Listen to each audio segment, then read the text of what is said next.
Good evening, Sam. Welcome along to the Better Dads Club podcast. I am excited to have you on. We're both here, obviously it's nighttime. We're both wearing our blue block glasses from BlockBlueLight, which is where you're also from. Cheers, Tom. Thanks for having me. Excited to be on and chat all things blue light and all thing dad. So let's get into it. Yeah, right on. Now, a little caveat piece here. You yourself are not a father yet? No, not yet. One day hope to be, but not yet. I still think I'm, still quite young, but not quite ready yet. So one day though, it is on the to-do list. And you're also not the founder of the company, but you're here because the founder, Daniel, is overseas right now. Yeah, that's correct. Yeah. So unfortunately, not the founder. That would be epic. But I've been with Dan's very early days with BlockBlueLight. Unfortunately, he couldn't make the episode. He's currently traveling, and we've got plans to open another shipping location from Canada, and he's just over in the US at the moment, getting all that sort of set up and good to go. So that's quite exciting for the business as well. Things are getting a lot busier over there. So it's exciting. Awesome, man. That's really awesome from New Zealand to sort of have that level of expansion. That's really, really cool. And he's also doing it with a young baby as well, right? Correct. Yeah. So he's got it'll be a 1-year-old now. So him and his wife had a little Austin at the start of last year. So he's running a company and managing that on the side, which I'm sure, and I've asked him many times, how's things going, and the answer's always the same, super busy, but he seems like he's enjoying it and loving it. So that's the main thing. Yeah, awesome. Yeah, expansion of business and expansion of household. And I guess you got to make sure you got the right team around you, which is exactly why you're here to pick up the slack and have this conversation with me. So I'm really excited to have a chat with you guys because of the products and the things that you do. I've been wearing blue block glasses for years and definitely recommending it to my clients and everybody that I know in terms of the health implications of that. But would like to hear it a little bit from you. I think maybe if we start with the technical stuff in terms of what, I guess, the start point for BlockBlueLight, like the how and the why. Yeah, no, absolutely. So I guess it kind of all actually stemmed from Dan's own personal problem. His background is in IT, so he was very heavily in front of screens all the time, under harsh office lighting all the time, and he actually started to get a bit of a problem with migraines, eye strain, dry eyes, things like that. And he just found that everything that he was being sort of recommended to, just from the local pharmacy and all that kind of stuff, wasn't really working. But he had tried to do his own research and just came across this idea of blue light glasses, but it was kind of, at the time when he researched it, they weren't a science-based product. It was all just to do with fashion and looking cool. But there was something then there for him to look into. So that sort of stemmed his interest, his own sort of personal issue that he was having. He got really bad insomnia. So he really wanted to, dig deep into what the root of the issue was. Saw heaps of different sort of doctors, naturopaths, things like that. Nothing was working. So that's where it all stemmed from, his sort of just own sort of passion to solve his own issue. And that's where he stumbled across the research of the blue light glasses and how it all works, and did his own sort of research into it. And then developed these owl glasses, which is based on specific, to block specific wavelengths of blue light that, will suppress melatonin release. That's where it all first started. And he was he was working his full-time job in IT while trying to start the business at the same time. So it was all a very busy time for him. But basically getting into the science and the technical side of the glasses is the blue light that, that we're exposed to from screens and harsh office lighting, all those kind of LED type devices. It's really strong, high levels of blue light that suppress melatonin release. And that melatonin is our sleep hormone, which promotes healthy sleep and helps us actually fall asleep at night. And if you're blocking that because you're being exposed to all this blue light at night, then it's harder for you to fall asleep. You're going to have a bad sleep, and that just has a roll-on effect to overall mental well-being, your health, all that kind of stuff. So it is a sort of a very big sort of topic, but one that's not very talked about a lot these days. It's not very big here in New Zealand. It's certainly growing, which is good to see. And I believe BlockBlueLight's definitely been a help in that. But yes, massive overseas. Yeah, you'll see it online, a growing trend. Is the blue light only a problem at nighttime? So Not only at nighttime. Like if you're like an office worker during the day, and again you're exposed to just screens all day, and like you could start to like experience migraines, dry eyes, and things like that. So it's not only at nighttime; it can be during the day as well. It's just when you're exposed to like prolonged periods of time in front of harsh blue light.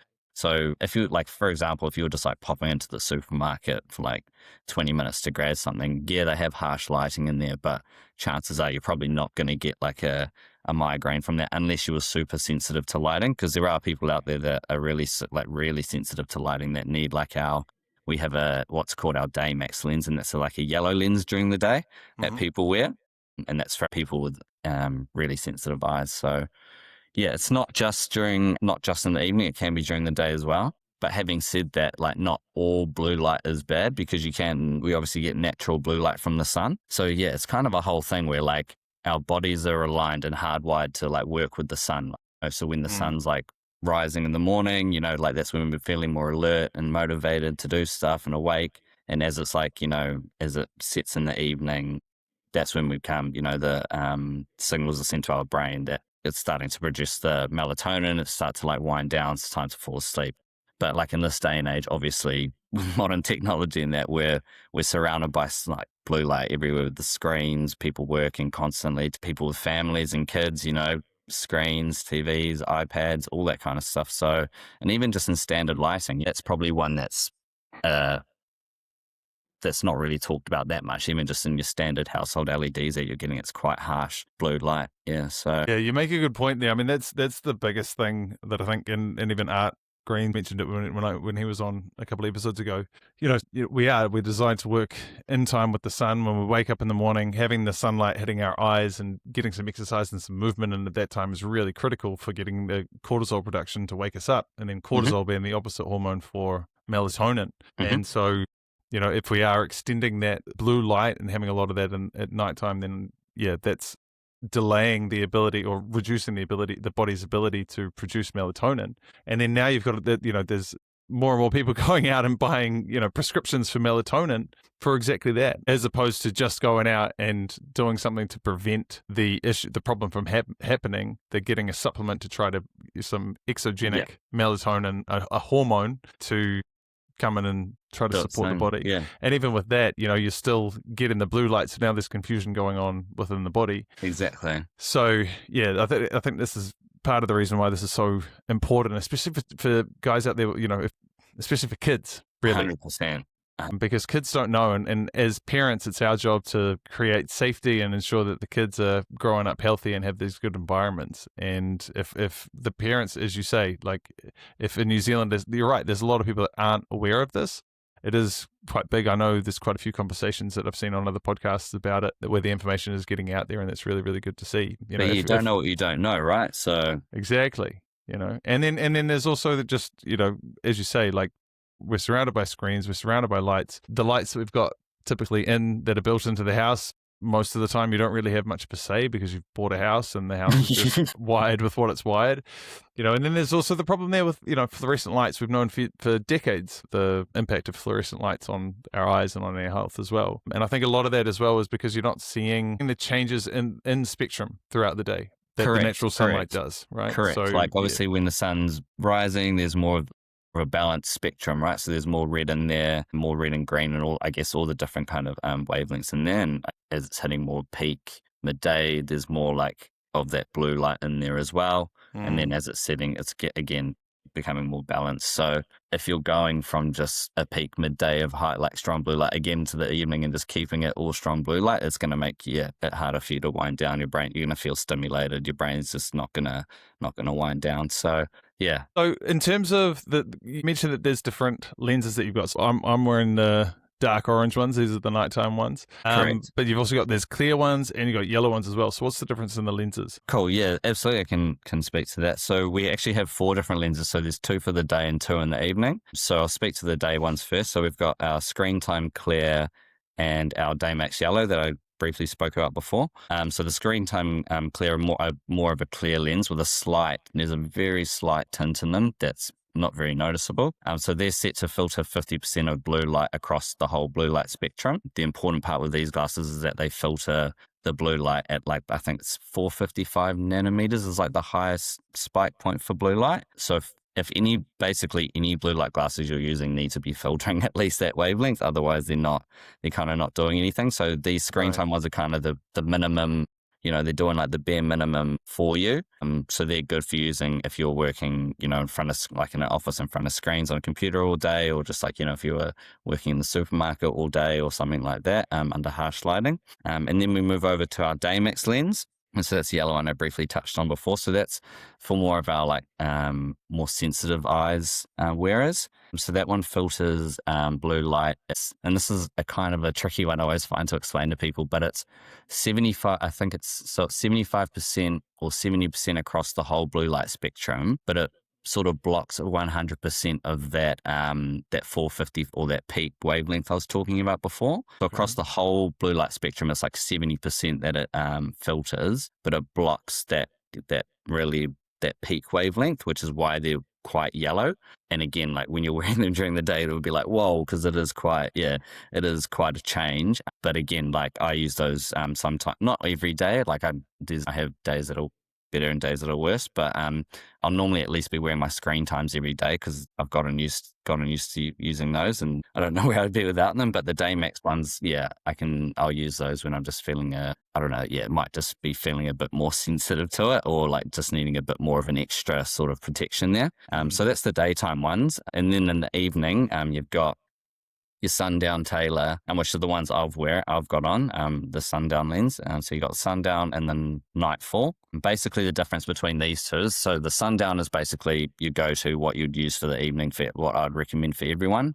So they block blue light 100% across the whole blue light spectrum. And so that's what you would basically use as your stock standard in the evening from once the sun is set. And then the nightfall red ones, so they're basically the strongest protection we have, because not only do they block 100% of the blue light, they also block 100% of green light up to 550 nanometers, I think. There's some research out there that talks about how green light can also have an effect on melatonin release. So basically you have your sundown, which is, it covers it, blue light blocks it. But for people that want to get that sort of extra protection, that extra bit on the top, just to sort of help sort of solidify that melatonin release, the nightfalls is like the best you can get for the evening. So I got to ask, I got two questions for you. First question is like, what's the difference between say these and just going down to like my kid's kindergarten and, getting a couple of toilet paper rolls and putting some red cellophane over the front and just using them? Yeah, no, absolutely. And we get that question a lot. So basically the lenses we use there, they've been, we work with a UK optics lab, and it's basically the lens have been pigmented to block these specific wavelengths. So if you just use cellophane over, like a colored cellophane over something, that's not actually sort of been tested or like done to like block or filter anything. It's kind of just a color changing thing. And then the second question is these are, I can understand they're blocking the light coming in directly, but obviously we've still got peripheral vision coming through. How is the light coming in from the sides impacting the melatonin release? Yeah, so basically the center point of your eye is where the main point of all the light is coming in. It's basically the outer part of your eye. The light is hitting it, but it's sort of not taking it in through that focal point of your eye that's sending the signals to your brain. So it basically, like, to simply explain it, is the light from the outside of your eyes isn't being absorbed as much as the light that's directly hitting your eyes. So as long as you're covering the main part of your eyes where the light is mainly entering, then that's doing the job. Cool. All right. Well, that solves all of the problems here. So we've got different lenses for different times of day. We've got different reasons for them. And I mean, obviously in this day and age, we're getting more and more screen time. So this is kind of one solution to some of the problems that people can face from too much screen time. Yeah. Yeah. But other than that, get outside, put your phone down, go put your feet on the grass and bathe in the sun. Yeah. Cool. Well, it's like Sam, like kind of, I guess, moving on, like, so that's great product placement in the story here, and really important stuff. Like I said, a lot of this, there's a lot of people out there that don't understand, and we need to understand, especially when kids are in sort of that infant and toddler stage where the parents are up a couple of times a night. They're turning lights on. Like, obviously, the blue light from all of that stuff can have an impact. You guys also do night lights as well, right? Correct. Yeah. So we have a whole range of like blue light free lighting, like from just standard lights that you use in your ceiling, lights for your lamps. But yeah, we also have cool little portable night lights, plug-in night lights. Because yeah, I mean, you've probably experienced before having to get up in the middle of the night and you turn on the light and it's just kind of like whoa, just instantly, not okay. Don't like that. So yeah, that's where our lighting products, it's become really popular with sort of dads as well, people with young children who have to wake up during the night for different reasons. And just being able to flick on a nice red light or a nice little amber light is certainly a lot nicer on the eyes. 100% blue light free, and a great little product. Yeah, we actually had overhead. We got LED lights installed in our house before our boy was born. So you flick the lights 3 times, and then that changes the tone. Yeah. So is that kind of what you guys have got there as well? Yeah. So we've got, that's our BioLight. So yeah, it's basically got, and that's a good one because it has 3 different modes for, you can use it any time of the day. During the day, it's got like a nice daytime mode, and as the sun's beginning to set, it's got a nice sort of mixed orangey mode, your kind of campfire style.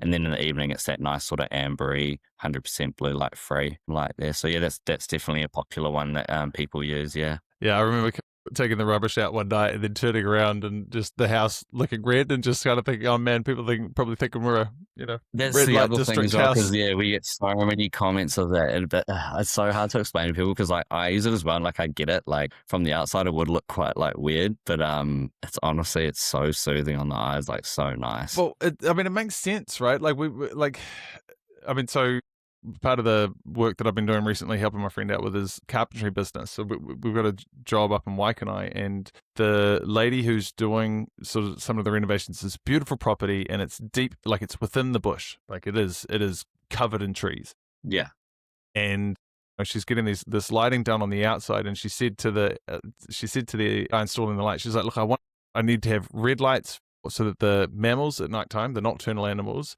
can come out. And because it's not just humans that are impacted by this, it's all animals. This is why when you go to the Kiwi house? Yeah, the Kiwi house at the zoo, the lights are red, right? It's natural for nighttime.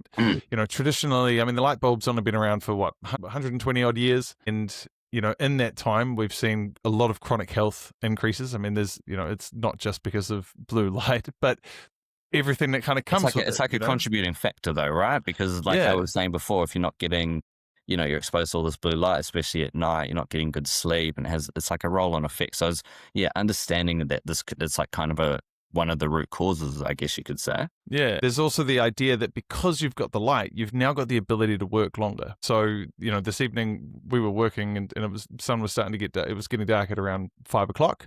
And, even 100 years ago, before light bulbs were everywhere, once the sun goes down, the ability to do work is diminished because you can't see the things that you're doing. So people would naturally clock off. Now we can just keep a light going. So then we've got this mental stress, not only of melatonin not being released properly and cortisol production staying up. Then it gives us this thought of, I've got to do something because I'm awake. I'm up. I'm going to fill my time. So I may as well be productive. And then that's sort of part of the thing that ends up leading to burnout as well. So it's all of those contributing factors that sort of add up to it. So so it's really cool that there's all of those solutions there. And I genuinely recommend it to the dads out there. If you can, do some research into the lighting, and especially even if you just get it in for your kids' rooms as well, because children, the developing mind at that younger age is super important, that their circadian rhythms are in check and that they are learning to operate as fully fledged mammals, animals that we are. Yeah, absolutely. Yeah. So we got kids' glasses available as well. Again, in all the different lens types. Because some parents say like, oh, my kids don't like wearing colored lenses, blah, blah, like, what do I do? And it's like, well, the lighting is another option, so like I understand that the screens are still emitting blue light, but if you can change your whole lighting room environment, that's still like a helping factor, and you can, you might be able to naturally sort of build them into it that way. Because I understand, giving a child a pair of red lenses straight away, they might just be like, whoa. So yeah, honestly, red lenses better than giving them a screen. Like, Yeah, You yeah, know, exactly. like Yeah. this is part of the conversation we're having with Richie. We've got another psychologist coming on in a couple of weeks as well, and just talking about screens and talking about how the detriment of the brain, like what's actually happening when we are, not only because of the blue light, but also because the depth perception starts to go as well. But even with screens, like we're just becoming, they're a distraction device, and it's like it's destroying the ability to interact with the world. So Yeah, yeah. as Dr. Corin the other day said, look, there's obviously healthy alternatives, and we've got it. And a little bit of, I'm not saying no screen time at all. I think that there's sort of ages and There's a stages nice to balance, go through right? it. Yeah. And there's also a big difference between a television set that's a fixed screen in one room and having a portable device that somebody could take anywhere. And then there's also like, what's the content that's on there? Is it stimulating content or something that's like, you know, messing with the brain and with the development? So Cool. Yeah. But like you say, like, because, yeah, it's just the way that the world's going with technology and that, like, screens are always just going to be there, right? So it's about doing what we can to help ourselves. So yeah, totally. Like, I guess, yeah, speaking of Sam, like I'm curious, as we talked about before jumping on the podcast, like I'm curious to find out, you know, big thing for me in doing this podcast is because my dad was a real prick. Like, there was a lot of forgiveness for me on my side during my 20s and my 30s around my dad, and he did the best he could and all that sort of stuff. But actually, like, looking back, I'm like, no, you know what? Like, he did fuck all. yeah, And he didn't participate. He wasn't actively involved. You know, he didn't seem to care. Like, there were moments where, you know, I remember one day the New Zealand cricket team was playing England at the Basin Reserve, and a friend of mine and I were there, and then we stayed on late and we ended up walking home, but the whole crowd was out. It was the last match of the one day internationals, and we were waiting outside of the changing rooms, and all of the English players came out and started giving away some of their kit, and I ended up getting a couple of shin pads from Nick Knight back in the day. Yeah. And I remember I had them and I loved them, man. I was like, they were blue because of England, and we took them home, and my dad was initially he was angry that I was late, but then he saw the pads and he was like, just all is forgiven. And it was kind of one of those moments of like, oh, this is, yeah, cool. All right, there's a little bit of pride there. Like, Dad was happy that this thing happened. But for the most part, he never came to my cricket games.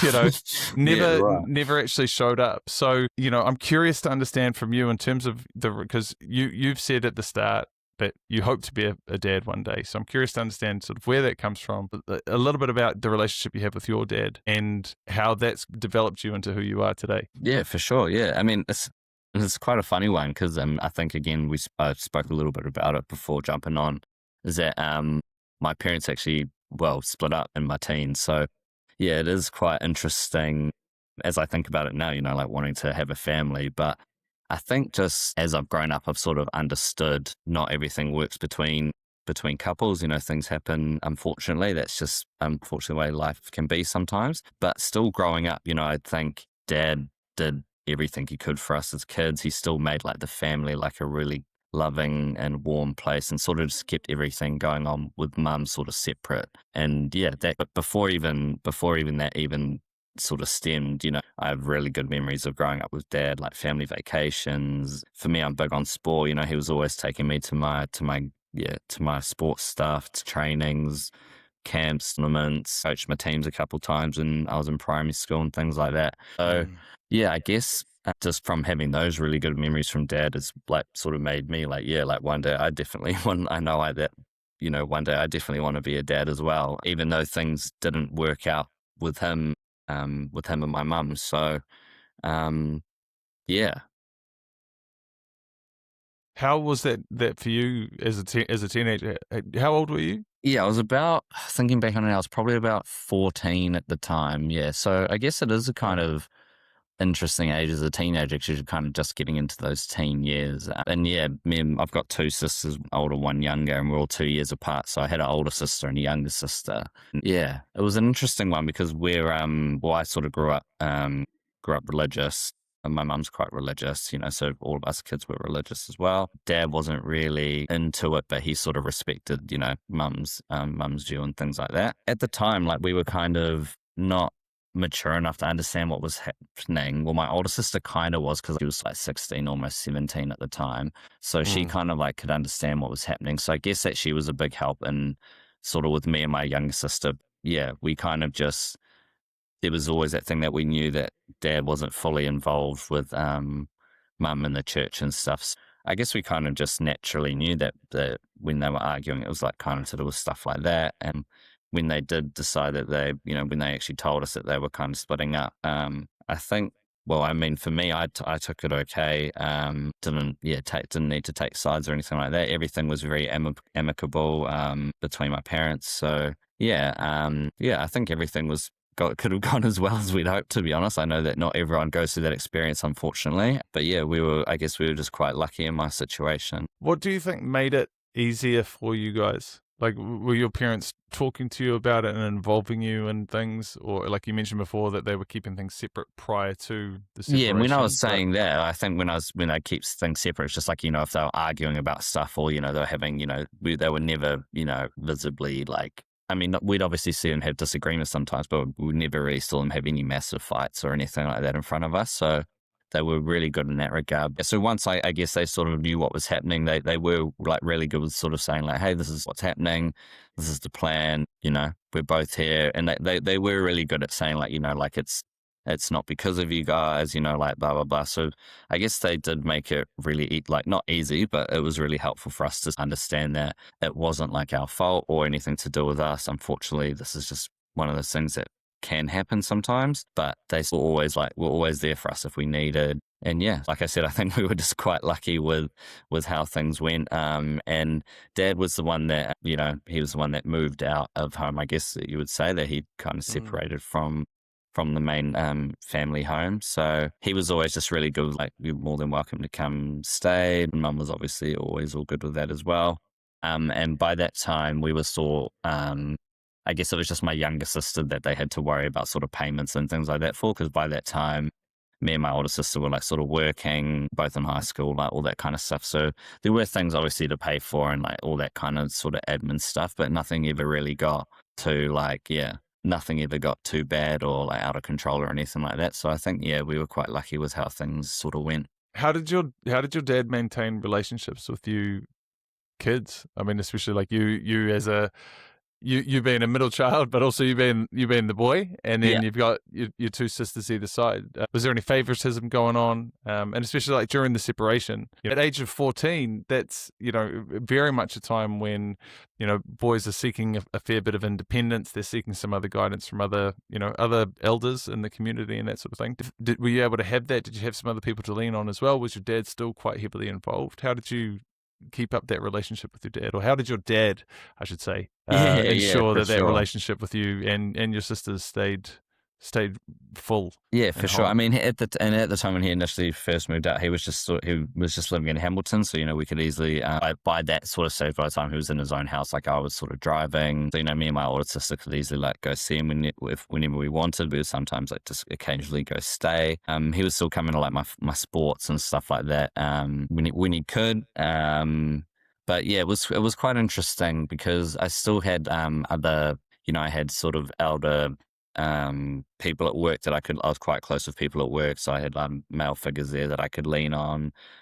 Also through the church. At the time, I had elderly figures there that I could lean on and trusted and respected at the time as well. So, I did have figures around me that I could sort of lean on as well. So that was also sort of helpful. And it's quite interesting that you mentioned favoritism, because I didn't think there was any, but I think there's just kind of been a natural one that's developed. Yeah, I mean, I look at it nowadays, I've ended up going in halves and buying a house with my old lady. My older sister's quite tight with my dad. My younger sister's quite close with both of them, but she lives in Melbourne. So looking back on things and over the last few years, I have, I guess, sort of, been around mum more and just had more to do with mum than dad. So.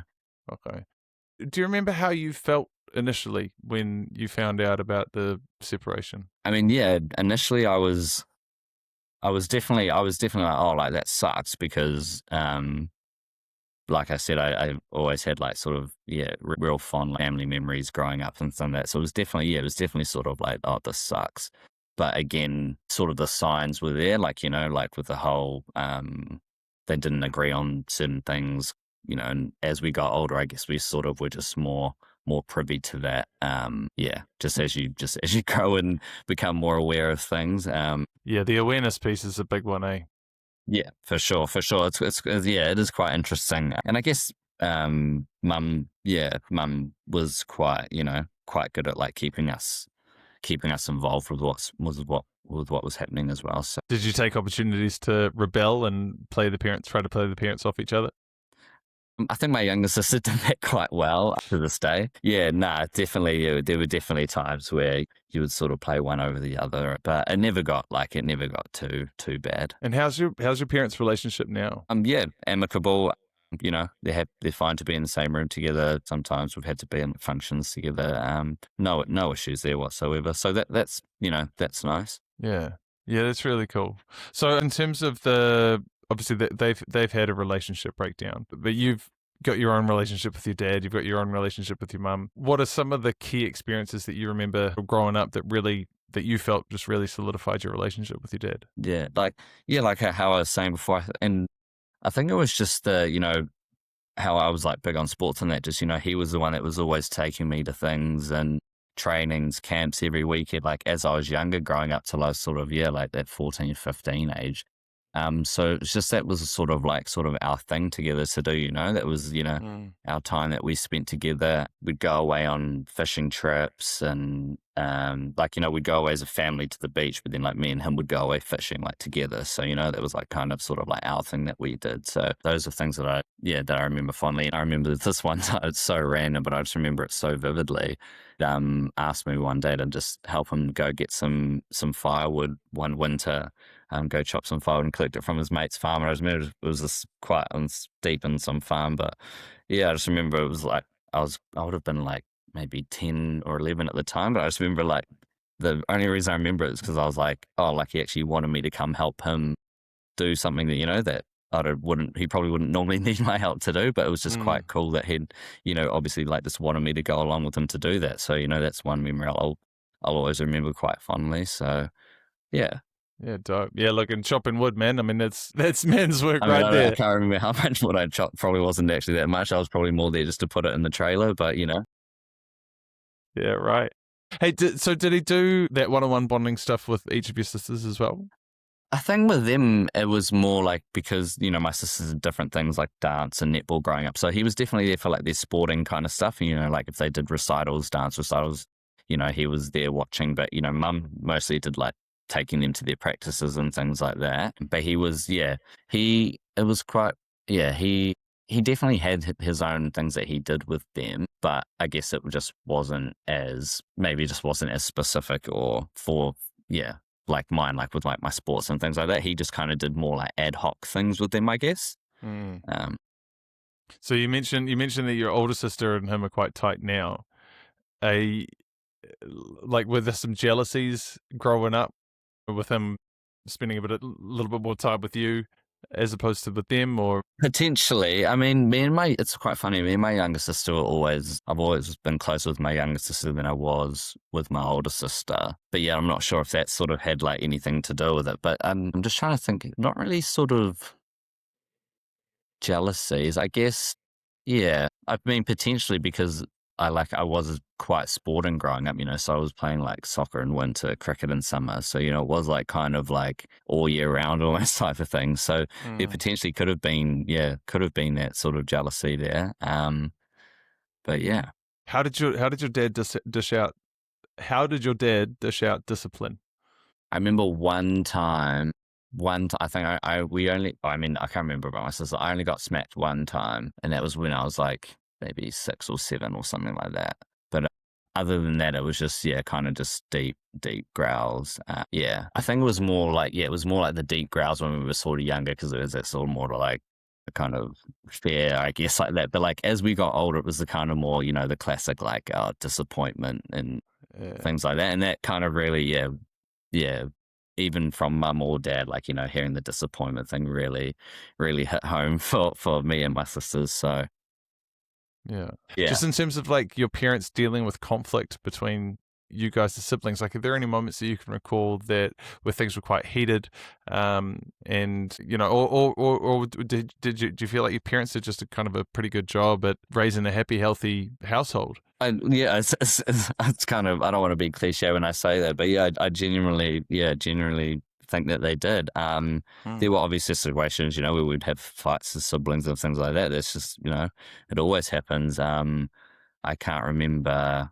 well, like, how I said before, me and my younger sister were quite tight. So, there'd be obviously times where we'd be like picking on our older sister and things like that, but mum, like both, mum was kind of the main sort of disciplinary and dad was kind of, the softy, blah, blah, blah. So, like she would go to dad and mum would, like be disciplining like me and my younger sister, like, just kind of telling us stuff, rah, rah, rah. But they were also really good at, trying to sort of, I guess, teach at the same time. Because like if we were, they're picking on our sister, she would just, I remember she'd always say to Asher, like, oh my sister, don't bite, like don't rise to it. And they'll just, they'll just stop, and like sometimes we would. So, there was definitely that like tried to sort of teaching moment at the same time, as well as like sort of the discipline as well. So I think they just, genuinely believe they had a really good, they just did a really good job. Yeah, cool. Are there any particular lessons that you would carry forward into when you're becoming a father, or when you are a father? Yeah, definitely 100%. Dad was always big on like, treat others, the way you want to be treated, respect, be punctual. If you say you're going to do something, do it. If you borrow something from someone, make sure you give it back to them in a better condition, not in a better condition, but like, give it back to them in a better or a good condition, if not better.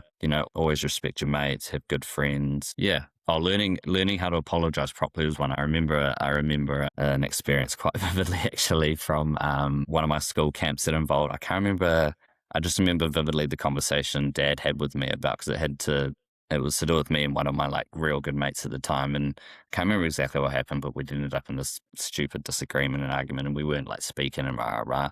And I remember Dad had a really good, I remember it so clearly. He was talking to me about like, you need to learn how to apologize, especially to your mates, because they're the ones that are going to be for you, in times where things aren't going well and all that kind of stuff. He said your family will always be there, but your mates are really important as well. So it's important that you learn to apologize to them properly, and not just let stupid little things that you disagree upon just get in between of your friendship. So yeah, I remember that was a big one that I remember quite vividly. Right on. Well, yeah, I mean, it sounds like your parents actually had a great dynamic for you guys, and yeah, no, doing their best to. I think they did, considering they obviously had different views on things and that, but I think they did really well at kind of raising us at the same time and making sure we got everything we needed. We weren't rich as or anything like that, but no, I think they did a really good job. Can I just ask, like, so in this day and age, and we've got rapidly evolving technology, you guys will be using AI in your business, starting Correct. to onboard a bit of that. Do you have any sort of concerns or fears around that in terms of what the future holds? Like, what's your perception? And I guess how that would influence or impact into raising kids, and how you see the future of that. Yeah, it's interesting, because I definitely do see the benefits. It is super handy, and it can do some really cool things. I get really worried about like losing the human emotion touch side of things, and the empathy and all that kind of stuff. And especially with kids, how we were talking about before, like with when they're stuck to these devices and screens and that, it's affecting their social like interaction ability and things like that with other with other people and kids and things like that. So it is I am kind of concerned, if I'm being honest. Unfortunately, I just feel like that's just the way that it's going as well. Yeah, it is a bit of a concern. So that's definitely going to be one thing, if I do ever have kids, that I will be quite conscious of. Yeah. How about yourself? What's your sort of thoughts? Man, I've been down too many rabbit holes over the last couple of years. Like, it's like on one hand, I see this beautiful kind of utopian vision where technology is there and it's able to enhance our connections, and a lot of the laborious work, or the remedial tasks, I guess, that take away from our ability to move forward to get the things done So this is where I think AI is quite good. It's like all of the mundane tasks that can be done to speed things up, to get things through, can be taken away to then free us up to be able to be a bit more creative, to, think about, well, what are the next opportunities? Kind of going back to the start of the conversation as well, where I'm sort of going, well, as people, there's entrepreneurs, and you're probably seeing this with Daniel, there's certain people out there that are entrepreneurial. And when you're an entrepreneurial type of person, it's like, well, how can we improve on this? How can we make this thing better? And so the brain doesn't really stop. So if you're now giving this person more time to think about things, then there's more things to think about, because there's constantly, it's the idea of like never-ending improvement. So for me, myself, like I'm a musician as well, and I think that like I've just unfortunately today I've just seen a full AI band on YouTube. It popped up on my thing, and it was like this all girl band, and this girl playing a banjo, and but it's a banjo with heavy metal in the background. The band is called Shunned at a Funeral. Oh my gosh. I don't know 100% that it is AI, but I commented on it that it's got to be AI, because just that, like, one of the girls was playing the banjo. Her face didn't change, like the smile just didn't change for like 3.5 minutes.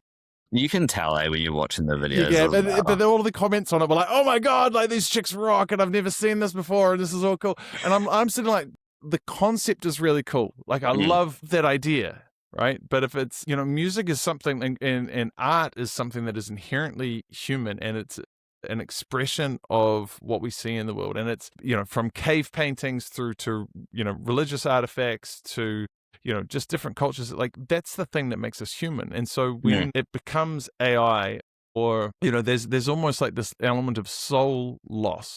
And there's a country singer in the US that I've seen recently as well, where she, unfortunately I can't remember her name off the top of my head, but it's quite easily discoverable.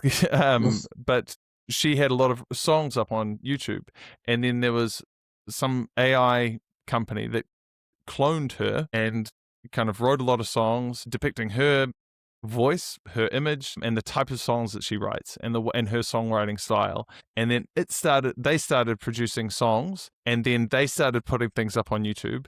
And then because of that, now the original artist, her copyright has been taken, or her ability to make money off YouTube has gone, where she was getting, because she was getting, all the plays to get monetization. And she can't do that now, because YouTube have said, oh, we've got some conflict here, and we don't know if, who's who. And it's kind of like, what do you mean who's who? Like she's literally, there's a record on YouTube of like when she started, and when that's come in, and when this person's in. And so, wild, and even John Lovitz, I don't know, he's a comedian actor, like he was quite big in like the early 2000s, late 90s and stuff. But he posted on one of her Instagram pages, like, look, these are my lawyers, get in touch with them and tell them that I sent you, and they'll help you know what to do. And then I think Matthew McConaughey last week has also just trademarked his voice and image, and he's the first person to do that. Oh, true. Which I think is also quite cool. So that's, like all of these things, I guess it's kind of the on the one hand, there's this utopian piece, like I say, we'll get back to that. So there's the utopian piece where we could do that, but I also feel that there's this big dystopian piece where it's, mass surveillance. Everybody's got to, we've got conversations around digital ID. We've got cars that are being released that are going to have artificial intelligence monitoring in them that will be able to shut the car down. And it's just, then it becomes a surveillance state, the same way that in the same way that China is. We've got cameras going up everywhere. We've got, obviously we're being followed all the time, and we've known it for the last decade or so with our iPhones and everything. Bit of a scary thought, isn't it? Yeah. So it's just kind of, but that dystopian thing comes out of the idea of, we're human. And if there's, some bad people, well, not even bad people, if there's just people that maybe they think that they're doing the right thing, and maybe they think that the right thing is that humans should be treated like pigs in a sty, and we need to be monitored, and we need to be put into these small cities, and we need to, make sure that everybody's doing their thing, because doing what they should be doing, doing what they should, doing their 9 to 5 like routine, like day to day. Exactly. And we'll keep them in, and we'll keep them monitored, and we'll do all of this stuff. But at the end of the day, humans, we have this natural, and all animals have this natural instinct to be free. and to be, and this is the thing with men, like a fundamental, a core value that men have is around freedom, whether they kind of know it or not. It is, and that's, I think, a lot of the things that hold people back is they have this desire to break away from that 9 to 5, to break away from that life, or, you know, and a lot of the men as well, like they'll go and have affairs and they'll do all of this sort of stuff because they're feeling trapped and they don't really know why. Yeah. And, you know, it's this idea that we're trying to use technology to free us up. But if we don't know what the thing is that we want to do, then we're just going to fill that. We'll fill in that time with other things. And then we'll just start to get overwhelmed. And, you know, for me, I think community and connection is a big thing, which is the biggest thing that scares me is around as we've been talking about a couple of times on this conversation, is around the screens and is around young kids having screens and not learning how to interact. And I think as well, it's also that parents, when they have screens. So I took a photo the other day, you know, because I grew up in the smoke-free era. So my generation for me, and possibly for you too, it's, you know, kids see what you do, so stop smoking because then that will stop the kids from smoking. And, you know, there was a sign up at the playground where I was taking my boy the other day, and it said, you know, thank you for keeping this playground smoke-free. And then I turn around and there's a mum sitting there on her phone and her boy is on his phone and he's probably about 6 or 7 and he's running around, but he's doing his things, and then he just sits down and he's just looking at his phone and he runs away from his mum who's sitting at the edge of the park, and he runs away and sits on top of the slide, but he's just on his phone. Just on his phone. And then, you know, the other day I'm driving by another playground and God, that sounds a little bit creepy, but I'm driving past another playground and there's a dad and he's got his 2 kids and his 2 kids are running around and he's sitting there on his phone and the kids are running around him, but he's got his eyes glued on the phone. Now, don't get me wrong, that could have been, he's looking at, right, guys, that's our timer. Like, we're done here at the park. You know, It could have been like a text that he was looking at or something. Yeah. But it's that whole thing of the kids are seeing what we do and will do what we do. And so, you know, I think part of that might even be with what you've seen from your dad. Like, you've got this great relationship with your dad. You feel really positive towards your dad. You want to have children, or you're feeling like you want to have children because of the relationship you have with your dad, because your dad was there doing stuff with you. Yeah. And I think the screens is a big thing that's just disconnecting us as families, as people communicating.